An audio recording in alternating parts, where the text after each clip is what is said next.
Muy buenas noches a todos los amigos de la librería La Montaña Mágica. Sed bienvenidos un día más a este ciclo tan importante para nosotros, que es ese viaje particular que estamos haciendo a lo largo del mundo del libro, lo que representa, lo que aporta, las dificultades que pueda tener en la sociedad actual, etcétera, etcétera, etcétera. Ya todos los que estáis siguiendo nuestro canal sabéis cuál es nuestra investigación, no sabemos dónde nos va a llevar, pero en un ciclo tan importante, en un ciclo a mí tan importante, no podíamos a su vez dejar de celebrar un día tan importante como es el Día de la Creatividad y la Innovación.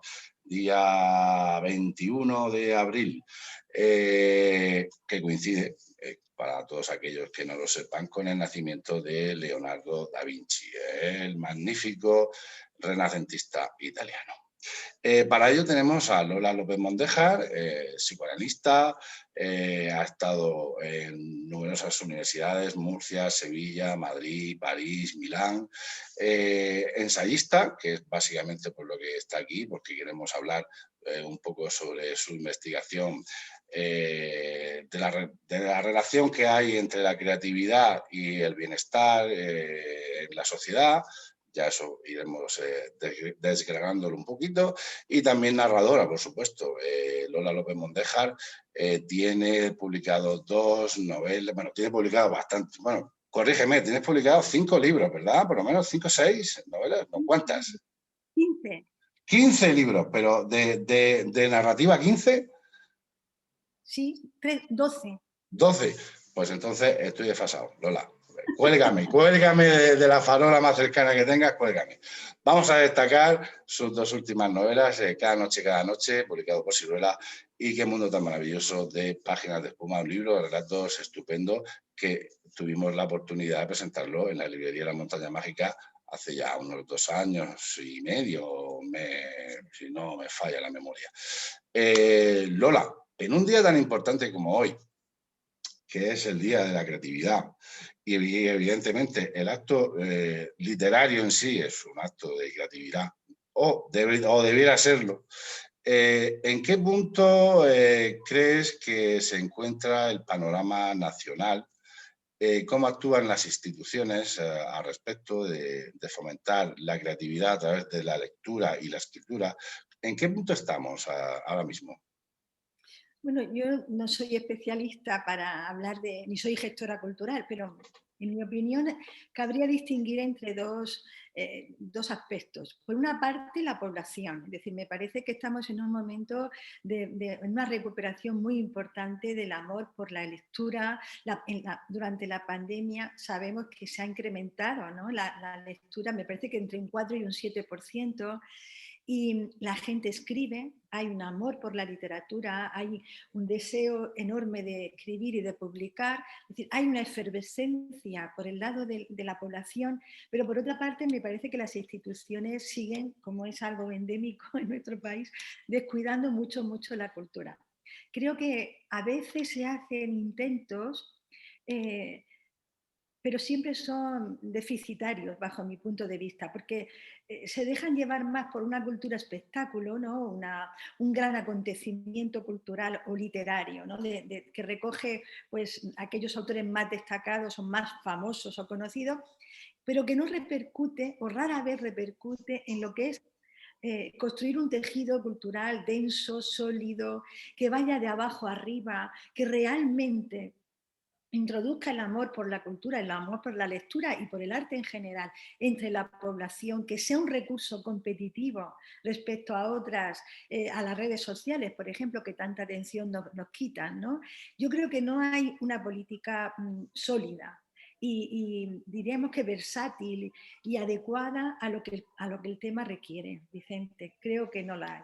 Está claro y bueno, realmente en algunos vídeos ya hemos comentado este problema y yo creo que lo has definido muy bien. El tema deficitario va muy relacionado también con la pomposidad, parece que van de la mano, ¿no? Es decir, muchas veces el no saber cómo hacer llegar al tejido cultural que debiera formarse se soluciona con brindis al sol que muchas veces se crea una especie de burbuja donde al final la gente que ama la literatura no sabe exportar ese amor a los demás.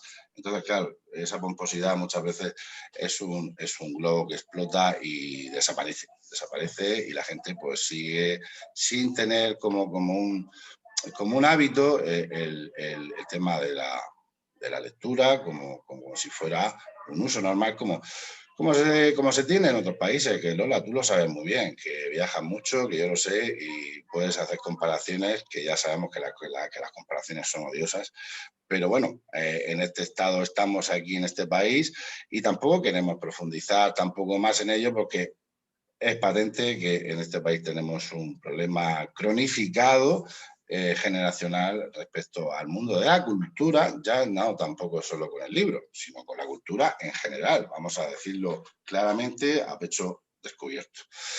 Pero vamos a centrarnos, Lola, en lo más importante, es decir, vamos a ser positivos. Es decir, Lola, ¿cómo ayuda el ponerse a escribir una persona que se pone a escribir en un momento dado y se lanza a ese folio en blanco o a esa página en blanco del portátil, ya por ponernos un poquito más tecnológicos, eh, afecta positivamente, sí o sí? Yo te lo digo por mi experiencia, tú lo sabes también, porque no deja de ser un acto creativo positivo de realización y de transformación interior de la persona. No sé si me equivoco. ¿Tú cómo lo ves? Yo creo que hay muchos estudios, ¿no? Que abundan sobre la importancia de la escritura para ordenar el caos interno.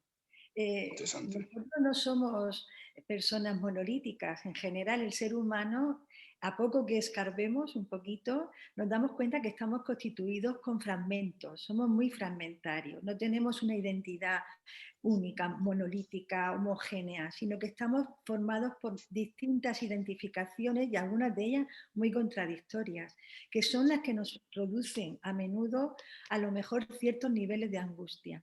Coger un bolígrafo y ponerse a escribir, ordenar ese caos interno que en determinados momentos críticos de la vida, por ejemplo en la adolescencia, que se ve muchísimo, los adolescentes de forma espontánea, o por lo menos antes, ahora eso sería otro tema, se ponían a escribir diarios. Los adolescentes escribían poesía y diario. ¿Por qué?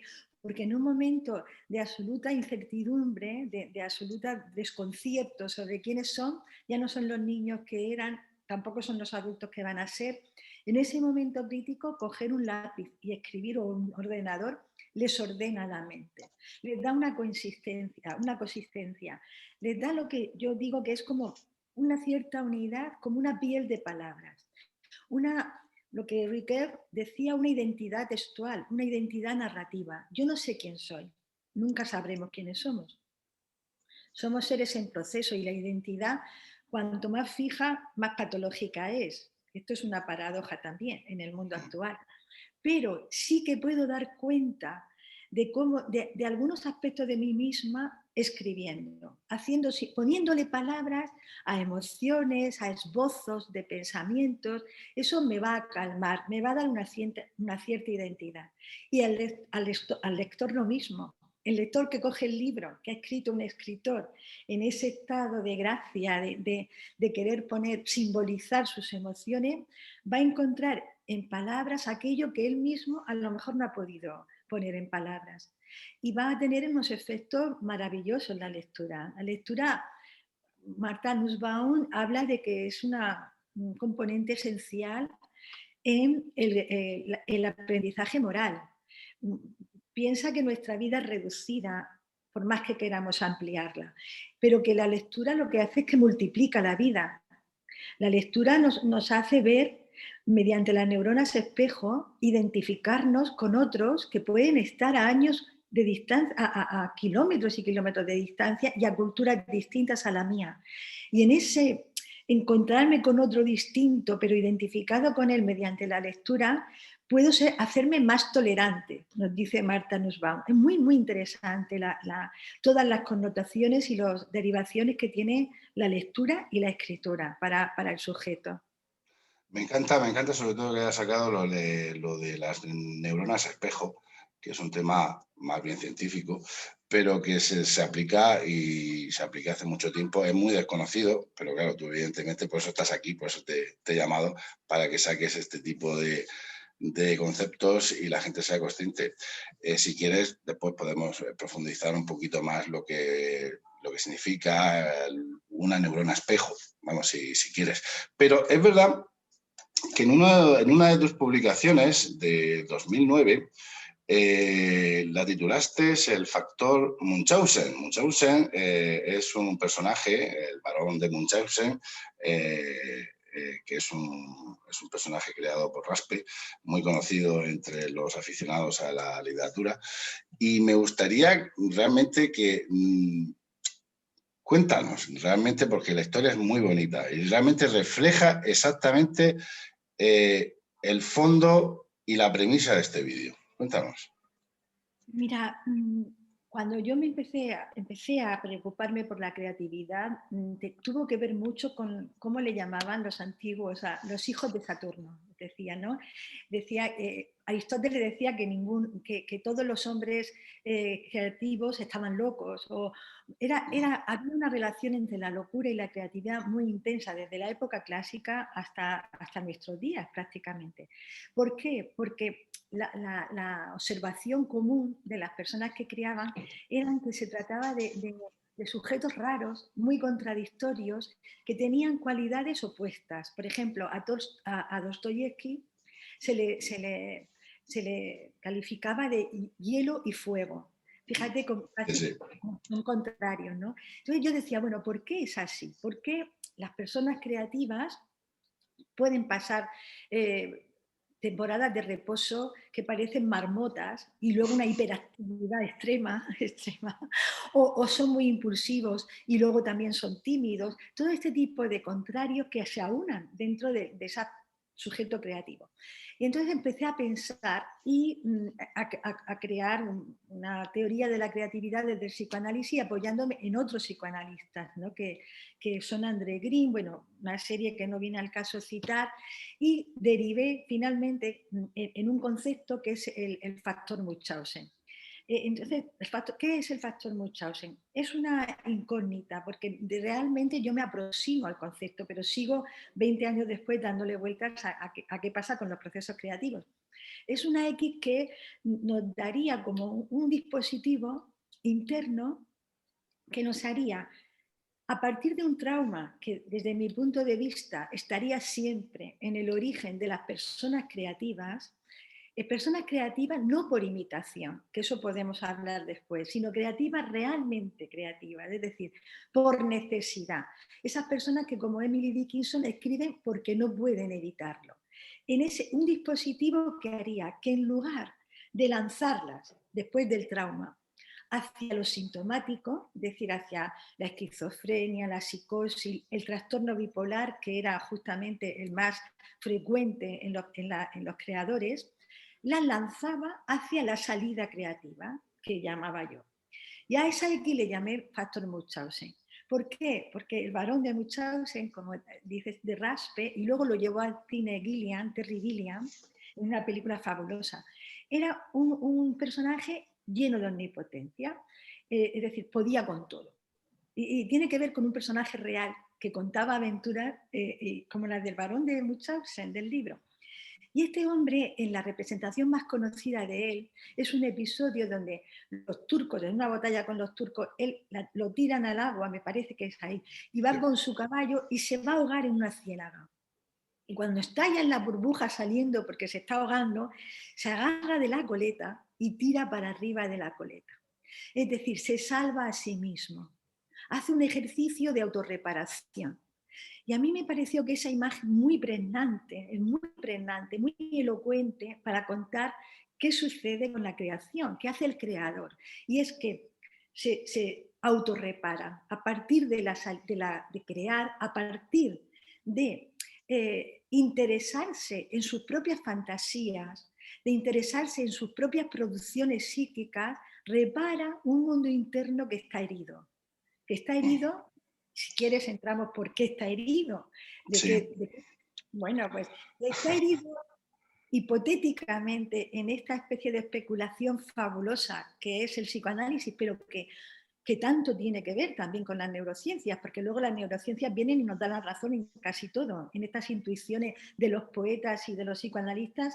Luego viene Damasio, Antonio Damasio, y dice, eso es verdad, y nosotros nos quedamos súper contentos. Bueno, pues lo que sucede en esta, vamos a poner un personaje tipo para explicarlo, es que el creador fue un niño abandonado, abandonado de una manera particular. Esto está muy presente en la biografía de muchísimos creadores. Sí, Fueron cierto. la orfandad.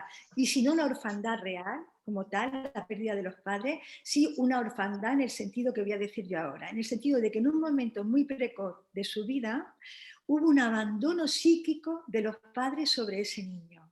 ¿Qué quiere decir?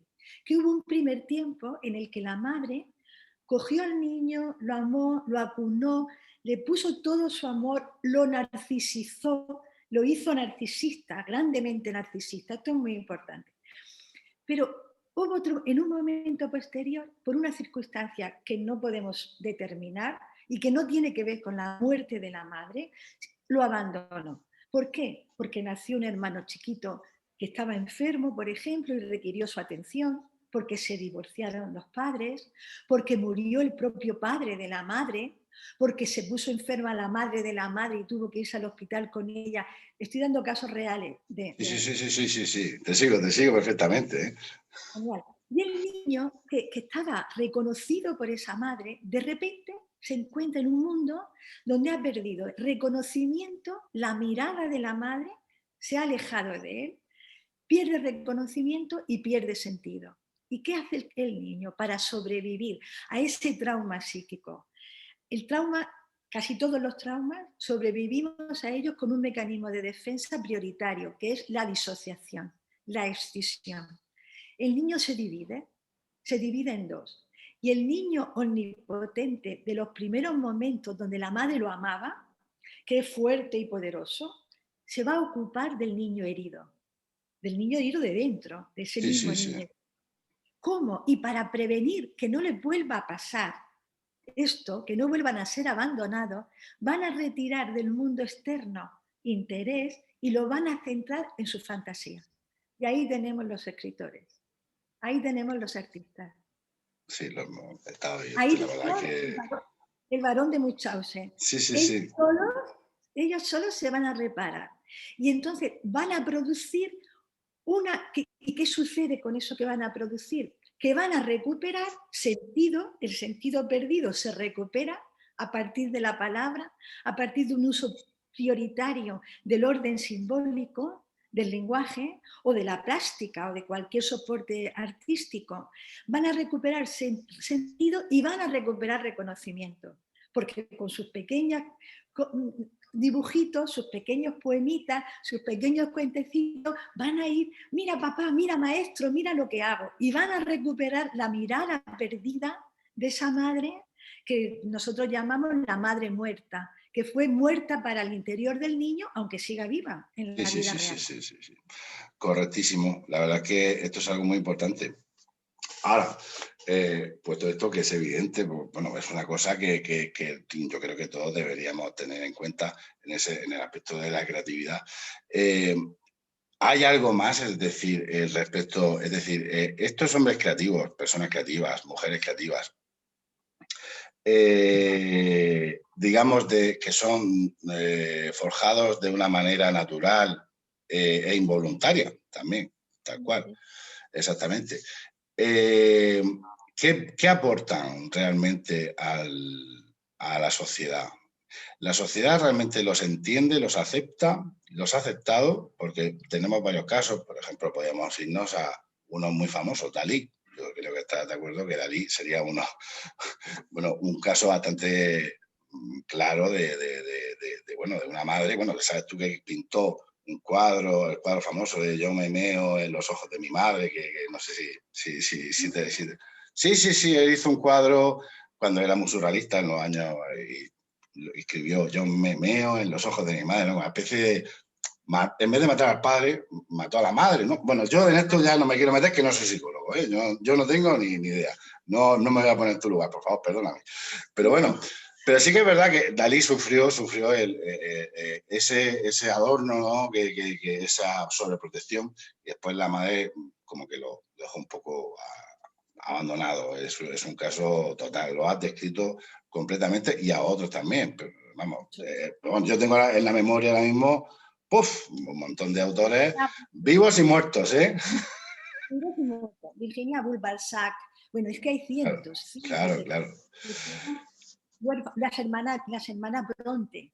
Pero entonces podríamos denominar la creatividad, porque claro, en uno de tus textos hablas de Alda Merini, que es una poeta importantísima italiana, que por cierto se está como reivindicando ahora mismo en España con ciertas publicaciones.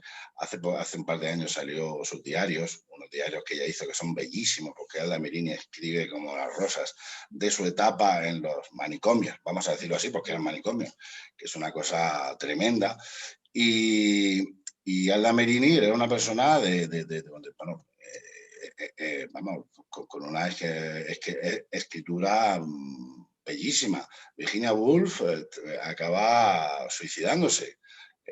Bueno, es que si nos ponemos así, yo no me quiero suicidar, ¿eh? Yo no me quiero suicidar porque no sé en qué punto del escalafón estoy según tú has dicho. Yo no me quiero suicidar, pero claro, o acabar destruyéndome conmigo mismo, que puede ser un suicidio en vida, que también lo subo, también.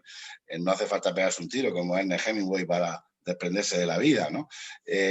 Pero es una enfermedad, es una patología al final ser creativo, cuidado.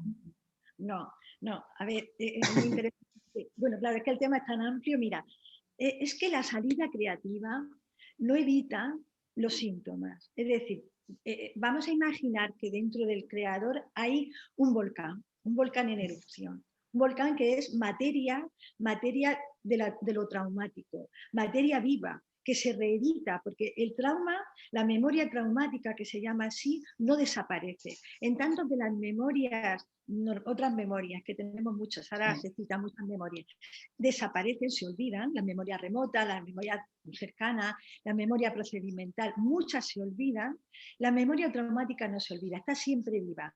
Entonces, ese trauma que han vivido los creadores está vivo. ¿Y qué pasa? Que se reedita con pequeños traumas actuales. Si hoy a mí alguien me infiere una herida que tenga que ver con el abandono, con la separación, con mis fantasmas, con mis miedos más profundos, va a abrir no solamente el daño actual, sino que va a abrir la caja de Pandora de mi trauma. Ese volcán se va a volver a ponerse en erupción. Aunque yo sigo con el símil, aunque yo escriba muchísimos libros, ninguno de ellos va a gastar el fuego del volcán. Lo va a apagar, ninguno. Siempre va a quedar un resto inasimilable para el lenguaje. Y ese resto de dolor, de angustia, va a surgir también como síntoma, y que yo le llamo los fallos de la función autor. La función autor... Sí, habla de eso porque es muy importante. Habla de la función autor, por favor. Eso es el otro concepto que desarrollo en el otro libro, que se llama Una espina en la carne, donde digo, vale, los creadores son creadores, han hecho el factor Munchausen, se autorreparan, ¿no? Se cogen del pelo como la coleta y adelante y crean. ¿Qué beneficios tiene la creatividad? Pues lo que sobre todo les dota, donde había una personalidad disociada, muy extendida, hecha de pequeños fragmentos que producen angustia, va a dotarlo de una identidad narrativa, va a dotarlo de una cierta integración, de una cierta coherencia que les permite vivir. Por eso Clarice Lispector decía que la escritura era una maldición que salva, porque es una maldición, porque viene parte de un trauma, pero nos salva también, ¿no? Bueno, aunque haga todo eso, eso es la función autor, nos da reconocimiento, sobre todo si puedes publicar, pues imagínate qué bien, porque tengo la mirada de los otros puesta sobre mí, que me va a nutrir, que va a reparar mi narcisismo dañado, precozmente dañado, pero también va a producir síntomas. En la población de creadores la incidencia de las enfermedades mentales es mucho mayor que en la población general. Vaya. Es tremendo. No de psicosis, porque claro, los síntomas Sí, psicóticos ya. bueno, Virginia Woolf, por ejemplo, no se sabe si tenía una esquizofrenia o algún tipo de psicosis, pero los síntomas psicóticos son bastante invalidantes en algún momento, ¿no? Lo sé, lo Sobre sé. todo la esquizofrenia. Otras psicosis no, otras psicosis son perfectamente funcionales, con buen tratamiento, son funcionales. El sujeto puede llevar una vida habitable. Pero entonces el creador hace síntomas. Marguerite Duras era alcohólica, por ejemplo, muy Ujú. alcohólica. Y ella dice que, no obstante, la escritura la salvó de cosas más graves. La escritura en determinados momentos donde digamos que ese volcán es tan potente, tan poderoso, que no se puede subsumir en la escritura, va a producir sintomatología. Y a veces, que yo le llamo fallos de la función autor. Y entre ellos el suicidio, por ejemplo. El suicidio Ujú. de Virginia Woolf al que tú aludías. Sí, sí, El sí. suicidio de Emilio Salgari. Sí, El suicidio es verdad. No hay claro, mucho, ¿eh? Podemos hacer un listado de, de Hemingway, de de muchísimo. Mishima, de Yukio Mishima. Hay muchísimos suicidios por múltiples causas. A veces porque no han triunfado, como Ujú. la conjura de los necios, que se suicidó porque no Sí, consiguió publicar su libro. sí, sí, sí. Kennedy, ¿cómo se llamaba? Que he olvidado el nombre. O bien, incluso cuando han triunfado, como otros escritores que en pleno triunfo se suicidan igual. Sí, sí, sí. El suicidio puede ser un fallo de la función autor, no un fallo, sino que no consigue enteramente simbolizar los aspectos de lo traumático más dolorosos. Y el sujeto se ve inmerso en una atmósfera de dolor que entiende que no puede superar, por más que se autorrepare con el arte. Vaya. Y eso es, Es interesantísimo, la verdad, Lola, ¿eh? Yo te digo que es interesantísimo. Y la verdad es que si la población en general tuviera conciencia de esto, a- ¿cómo enfocamos la creatividad? Ya vamos a dejarnos un poco el tema del suicidio. ¿Cómo enfocaríamos ahora mismo el punto de la creatividad para ayudar a personas que, por ejemplo, hayan tenido esas pérdidas que has nombrado anteriormente, ese abandono de la madre, muerte de la madre, traumas, y no han generado, por ejemplo, porque las habrá, que no hayan generado esa autorregulación o esa necesidad de la creatividad? ¿Crees que ayuda en un momento dado a decirle a una persona que tenga unos traumas X, y permíteme que hable traumas, porque yo no manejo el lenguaje de la psicología ni de la psiquiatría, entonces, pero bueno, nos entendemos. ¿Crees que sería una muy buena idea apostar fuertemente por la creatividad directa con ese tipo de personas que no saben salir de ciertos traumas de su infancia, de su juventud? Creo que es indispensable y de hecho todos los recursos de salud mental, muchos de los recursos de salud mental desde la desaparición precisamente de los manicomios en los que cerraron a Alda Merini y a otras muchas escritoras, por ejemplo, Sí, sí, y sí. artistas como Camille Claudel, desde que desaparecen los manicomios, uno de los recursos que se instituyen por los sistemas de salud internacionales es la arteterapia, es la terapia por el arte, las terapias artísticas. ¿Por qué? Porque entendemos que a partir de darle recursos a una persona que ha vivido o que se encuentra con unos niveles de angustia que no puede elaborar, darle recursos simbólicos a través de la plástica, de la escritura, para poder elaborar ese magma volcánico que la habita, es indispensable. El problema aquí es que es más complejo que esto, ¿no?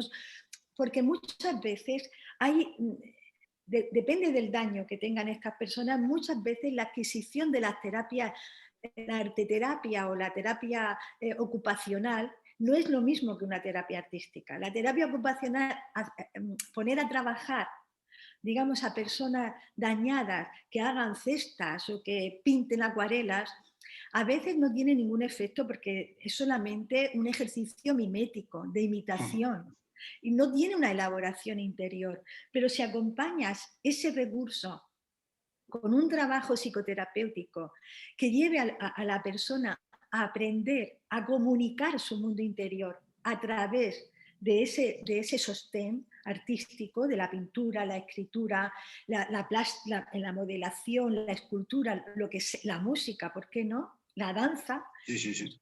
es un recurso fantástico y es un recurso que, bueno, yo sigo mucho a algunas revistas y publicaciones de arte terapia que están muy vivas y es un recurso que da resultados bastante buenos, ¿eh? Quiere decir que tiene, es esperanzador. Siempre que Y salgamos del aspecto imitativo. sí, sí. Y el Estado o las comunidades autónomas apuestan, que aquí es donde quizás muchas veces al final llegamos al mismo punto, apuestan de una manera viva por esta vía o simplemente la toman como una cosa de... No. A ver, si entramos ahí es un tema deprimente porque, a No, no, ver, es que hay que entrar, Lola. Es que esta cosa hay que esta tomársela en serio. Ten en cuenta que la locura, para mí, desde mi punto de vista y personal, sigue estando estigmatizada. El tema de una persona con psicosis está estigmatizada. Sí o sí, sigue estando estigmatizada. No hemos evolucionado tanto como creemos en ese... A pesar de que ya no existan manicomios, por desgracia la sociedad no ha avanzado. No quiere ver que hay personas que en su casa o la persona o un vecino tiene una persona enferma, no quiere verlo, o sea, no se visualiza realmente. Entonces, claro, a mí eso me hace sospechar que las instituciones económicas, políticas pertinentes, muy probablemente hagan caso omiso a las necesidades financieras, económicas que requieren este tipo de tratamientos que posiblemente serían indispensables. No sé si me equivoco. totalmente. No, vamos, la falta, la escasez de recursos para salud mental es, bueno, acaba de pasar en el Congreso hace poquito, Íñigo Errejón habló, Sí, puso el dedo en la llaga, ¿no? sí, Porque sí, sí. en este país y en el resto de Europa, pero mucho yo fui una luchadora enorme y convencidísima por la reforma psiquiátrica. Desde los años 80 que estuve en Trieste y que vi el cierre del manicomio famoso donde trabajó Franco Basaglia, Uh -huh. Rotelli, todas las teorías de Lange y Cooper, etcétera, hubo un grupo de profesionales, de psiquiatras y psicólogos clínicos que luchamos en España muchísimo porque se cerrasen los manicomios, con la esperanza de que la nueva Ley General de Sanidad, que se publicó perfectamente y que era muy, muy buena si se aplicase, con la esperanza de que estas personas que se externalizaban, que salían a la calle, y los futuros personas que tuvieran problemas psíquicos tuvieran recursos suficientes para ser tratados de otra manera. El problema es que eso no ha sido así. El problema es que ahora mismo hubo un momento muy crítico que nosotros, la Asociación Española de Neuropsiquiatría, en la que yo me encontraba entonces, la AE, que es una asociación progresista con muchísimo poder en un momento dado, ahora mucho menos, nosotros queríamos que la salud mental se contemplase con su especificidad, que no, porque era muy bueno que ingresase en el sistema general de salud, que se cerrasen los manicomios y que los pacientes fuesen a los centros de asistenciales como va un paciente que tiene una infección de orina. Eso era muy bueno, precisamente porque luchaba contra el estigma. Pero ¿qué tenía de malo? Que no tomaba en cuenta la especificidad del enfermo mental, que es crónico muchas veces, sobre todo los más graves. Y Claro. entonces solamente se arbitra un trabajo ambulatorio. Es decir, los pacientes van al ambulatorio, se les receta, se hipermedicaliza y escasean los recursos de rehabilitación. De rehabilitación, que son a los que estamos aludiendo nosotros. Eso es escasísimo. ¿Qué pasa? Que al final se cronifican y se estabilizan, porque por suerte, los fármacos que tenemos ahora son bastante útiles, pero no somos capaces, con los recursos asistenciales que tenemos, de hacer que la vida de esa persona mejore considerablemente. Y esto es súper triste, súper triste. Sí, la verdad es que es muy triste que se abandone Vamos a ver, el ser humano es creativo, per se. Yo creo que Lo estamos... primero que construimos, lo primero que creamos es nuestra identidad.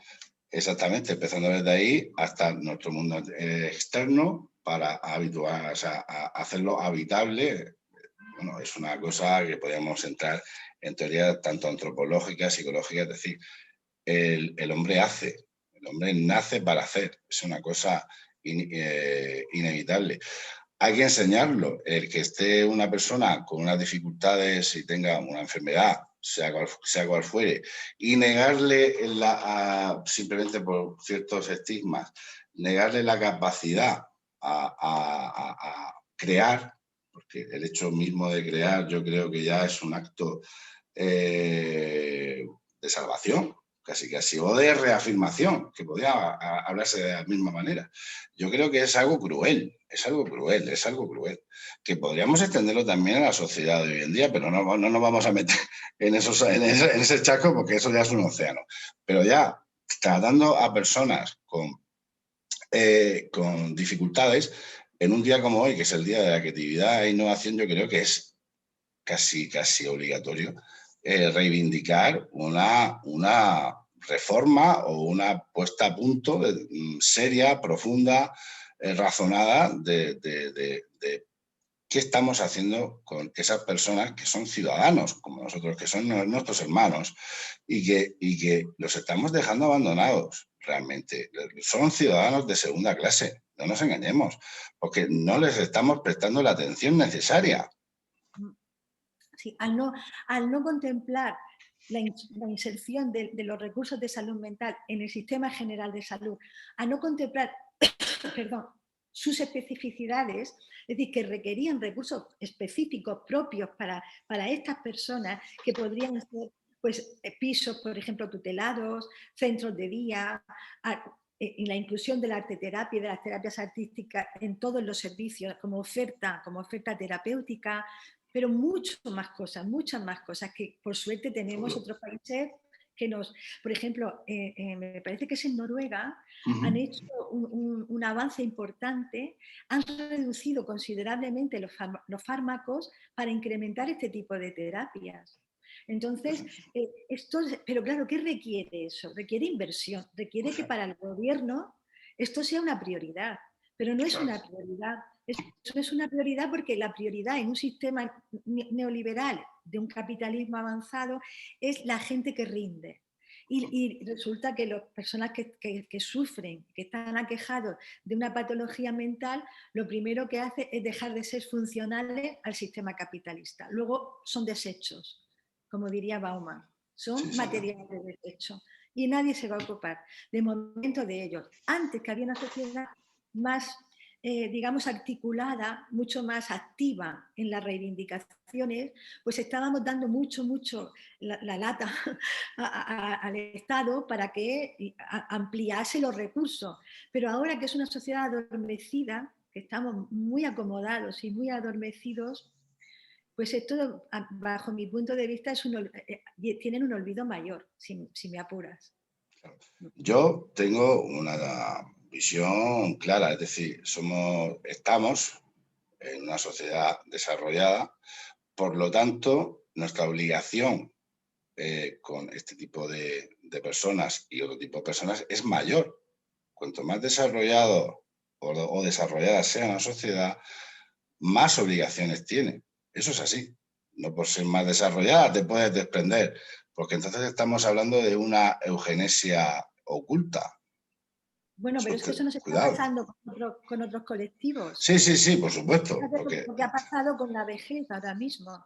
Claro. Yo ahora mismo estoy leyendo un libro de Pascal Bruckner que es sobre la vejez, que acaba de salir, y él apunta sobre esta contradicción. Hemos creado una sociedad donde médicamente prolongamos la vida hasta los 85 años, la media de varones y mujeres. Vamos a hacer una media en Europa, en países avanzados, pero la vida merece la pena vivirse hasta esa edad en las condiciones que estamos ofertando a nuestros ancianos. Lo acabamos de ver en la pandemia. En la pandemia merece la pena una vida de soledad en una residencia cuyas imágenes no quiero repetir porque todas las hemos visto. Quiero decir, esta es la contradicción. nosotros avanzamos, pero no avanza con los recursos apropiados para que ese avance sea una buena Claro, vida, que es un buen concepto filosófico. No avanza, exactamente. No avanza, no. avanza como un fragmento aquí, otro allá. Sí, eso está clarísimo. Y es una pena, pero yo sigo pensando que una sociedad no puede, eso es mi opinión, no puede clasificarse como civilizada en tanto en cuanto a su desarrollo si no se ocupa de sus conciudadanos. Es decir, Claro, tú puedes estar en la edad de piedra, pero si haces de esa sociedad una sociedad estable, eres una civilización avanzada. Cuidado, eso es una teoría antropológica muy antigua. Mientras sea estable, aunque estés en la edad de piedra y estés haciendo fuego, no tengas electricidad, pero las necesidades, digamos, vamos a decirlo así, espirituales, psicológicas y materiales de los habitantes de esa sociedad estén cubiertas, por lo tanto, eres una sociedad avanzada. Si no cubres las necesidades de toda la sociedad, no eres una sociedad avanzada, eres una sociedad en crisis. Por eso yo creo que ahora mismo estamos viviendo una crisis constante, pero no ahora, sino hace mucho. yo creo que tenemos una oportunidad en el mundo actual. Ahora mismo el mundo, lo dice Bruno Latour, fíjate que el mundo que era sólido, el concepto de liquidez, ¿no? de Sí, Bauman, te el vamos, mundo sí. que era sólido se está licuando, pero se está licuando hasta el extremo de que la propia Tierra, el permafrost, se está Sí, disolviendo. de todo. Todo lo que era sólido se está disolviendo y eso nos crea unos niveles de incertidumbre muy altos. Ese nivel de incertidumbre es propicio para la creatividad porque nosotros tenemos un reto. La pandemia nos ha puesto delante un reto y ahora mismo articular la protección vuelven a aparecer, a mi juicio, de forma muy Sí, sí, afortunada, los discursos sobre la vulnerabilidad, que estaban ocultos. Hasta hace poco todos éramos invulnerables, todos. claro. Ahora empezamos a hablar de vulnerabilidad. Somos vulnerables. Esa posibilidad que tenemos ahora de volver a crear un mundo nuevo es una riquísima posibilidad que nos ofrece la crisis. Las crisis siempre lo son porque muere algo para nacer otra cosa. El Está problema es claro. que no nazca nada nuevo. Ya. El problema es que volvamos que volvamos a invertir en un mundo idéntico al que nos ha traído hasta aquí, a estas consecuencias. ¿Sabe? Un mundo que degrada el paisaje, que degrada el planeta. Sí, la verdad es que tienes razón porque ahora está saliendo mucho más, se está poniendo mucho más en relieve, eh, pues conceptos como la ansiedad, pero de una manera mucho más, digamos, normalizada. Temas como especificar síntomas de depresión, que antes muchas veces se intentan normalizar, porque claro, ahora mismo estamos pasando un año y pico donde evidentemente mucha gente ha caído en profundas depresiones a encontrarse una situación de extrañeza total e inesperada. Y entonces, claro, Sí, pero claro, tú date cuenta, antes de decir que estabas deprimido, tú no, que casi, la gente se lo callaba. O decir que habías tenido un ataque de ansiedad, era casi, la gente te decía, te miraba, porque yo tenía ataques de ansiedad, tú lo sabes, y yo he tenido que llevarlo oculto. He tenido que llevarlo oculto y personas que tú conoces también lo han tenido y a lo mejor no te lo han contado. Yo, normalmente, pero dices, ¿y por qué tengo? Si un ataque de ansiedad, un ataque de ansiedad, es que no pasa nada tampoco, si no me he muerto. pero fíjate, Vicente, hay que añadir una cosa a tu reflexión, yo creo, ¿eh? Y es que no- lo que ha hecho, ¿cómo te diría? La popularización de los conceptos de la salud mental es un triunfo del neoliberalismo. Bueno, Porque bueno, sigue. vamos a llamar a las cosas por su nombre. A Sigue, lo sigue. mejor los ataques de ansiedad son ataques de rabia. Es decir, muchas veces tenemos que politizar la queja. Y lo que ha hecho este lenguaje psicológico, psiquiátrico, ha hecho identificar síntomas como individuales cuando son respuestas a problemas colectivos. Correcto. Y muchas veces el que tiene ansiedad donde tiene que ir no es al psiquiatra, sino al sindicato. Es que has metido el dedo en la llaga. Has metido el dedo en la llaga, Lola, pero y te felicito porque lo digas aquí, porque es una cosa, vamos, primordial. Es que es así, es que es así. Lo que pasa que estamos en peligro de que, y creo que tú también estarás de acuerdo en que se banalice ciertos términos psiquiátricos y psicológicos. Se banalice, como que se conviertan en mantras, ¿no? Mantras O que se que individualice. excusen, ¿no? Claro. Entonces hay que tener mucho cuidado con estas cosas, que se apropien ciertas, digamos, entidades de poder, como tú bien dices, para ocultar realmente el verdadero problema. Sí, pero y también que se individualice. Sí, Es sí, decir, sí. no podemos olvidar que el derecho a ser tratado individualmente una persona que sufre ansiedad no se lo podemos negar. Claro. Pero también tenemos que pensar como sociedad por qué se incrementa tanto la ansiedad, por qué se incrementa tanto el suicidio entre los jóvenes, por qué estamos haciendo una sociedad donde no desean vivir y se suicidan. Y eso, son síntomas sociales. Mira, hay un concepto precioso que apareció yo siempre lo digo porque es bellísimo, la Madre de Mayo, las abuelas de la Sí, Plaza sí, de sí. Mayo, que es el de socializar la queja. Ellas primero iban una a una solas al Estado a reclamar por sus hijos o sus nietos desaparecidos. Pero ahí no tuvieron ningún efecto social. Cuando se Claro. juntaron Es juntas cuando, claro. y socializaron la queja individual, fue cuando transformaron y pudieron abrir Sí, sí, procesos lo de investigación. Lo conozco el mismo, tema. es lo mismo, es si yo vivo la incertidumbre laboral creciente, el precariado, la vivo como una cosa de un fallo individual mío, no voy a ir al sindicato porque me voy a sentir culpable de no tener trabajo. Claro. Si me junto con otros, las cosas cambiarían. Es que eso está clarísimo, pero claro, nos estamos metiendo en el charco de la política. Lola, Pero el es que el charco campo de la política es es la todo, vida. ya lo sé, ya lo sé. Lo sabes perfectamente, al 100% de acuerdo contigo. Eso ya lo sabes tú, pero no hace falta y espero que las personas que nos estén viendo, entiendan que esto no es ninguna postura política, esto es una realidad. Esto no es cuestión de posturas políticas, esto simplemente es que hay una ideología, o bueno, ya no diríamos ideología, sino hay una apuesta por hacer del individuo un ser funcional que dé unos beneficios y unas rentas y que se aísle más de lo colectivo, porque lo colectivo históricamente digamos, a las estructuras de poder son poco controlables. Eso es así. No nos engañemos.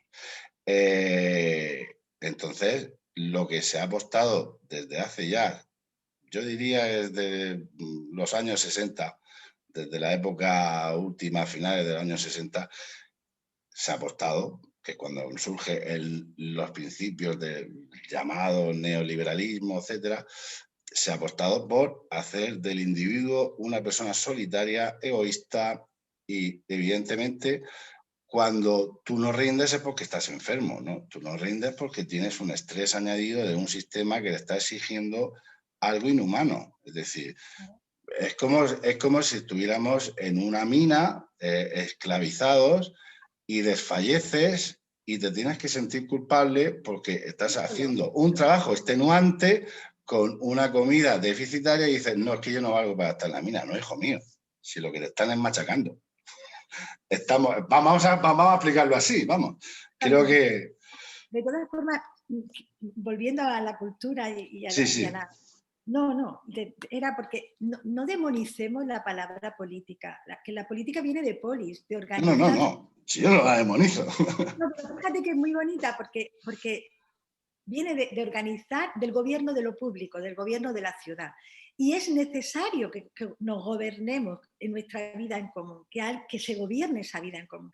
Y fíjate que en la palabra idiota, que tiene que ver con aquellos que no les interesaba la cosa pública. El origen de idiota es quienes no les interesaba la cosa pública. Fíjate si es importante también la cultura, ¿no? Para que no seamos idiotas, porque la cultura la lectura, la escritura nos vincula con una tradición, nos vincula con nuestros antepasados, con quienes fuimos, nos proyecta hacia el futuro, qué será de este mundo, nos incluye en la cosa pública, y nos saca de la idiotez. Exactamente. Lo que pasa es que nos quieren incluir en la idiotez, que es simplemente un hombre encerrado entre cuatro paredes Claro. y sin comunicación. Que no nos importe la cosa pública. Quieren hacernos Exactamente. idiotas, quieren que seamos idiotas. Y se ha apostado, y eso, bueno, esto ya sería otro tema para otro vídeo, se ha apostado por el entretenimiento de masas como una cosa, como una droga más. Esto es Claro, así, pero claro. bueno, esto daría para otro vídeo porque, bueno, eso es gravísimo.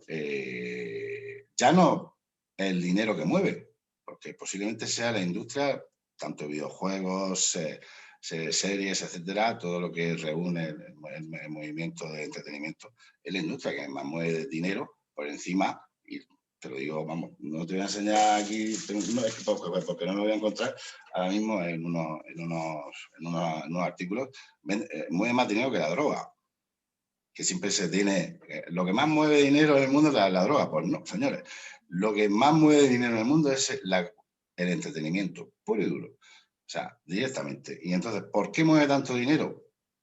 Bueno, eso ya daría para otro vídeo. Pero lo que sí yo tengo claro, desde mi punto de vista como librero, que veo desde niños de 4 o 5 años entrar hasta personas que han salido de la universidad, y ya llevo 5 años y he visto a chicos de 16 y ahora con 21, o chicos de 18 y ya han terminado la carrera, veo una deformación del carácter total y absoluto.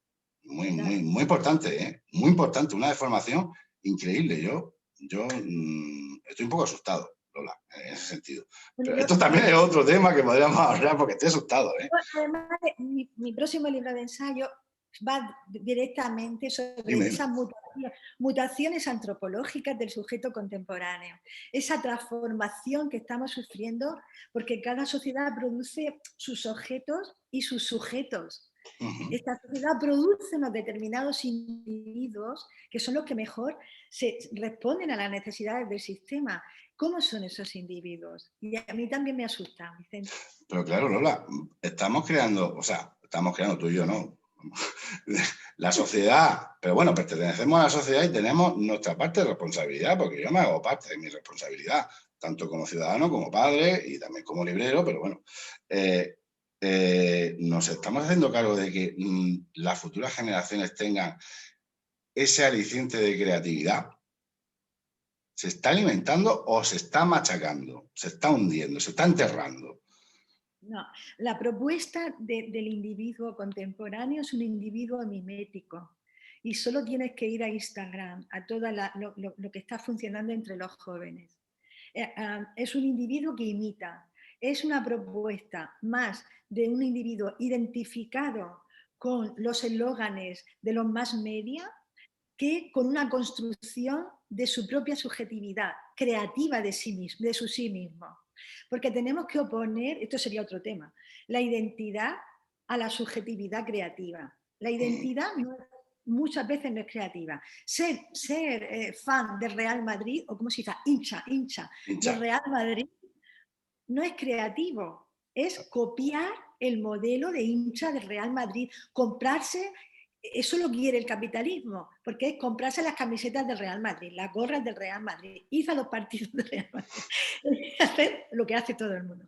Sin embargo, construir una subjetividad es precisamente interrogar lo dado, interrogar la imitación. Ahí empezamos a ser creativos. Cuando yo empiezo a interrogar, ¿qué pasa? Que para ser escritora tengo que llevar, no sé, un sombrero excéntrico. Pues no me interesa llevar un sombrero. ¿Sabes? Sí, sí, sí. Interrogar las propuestas identitarias que se nos dan, ¿no? Eso es empezar a crearnos.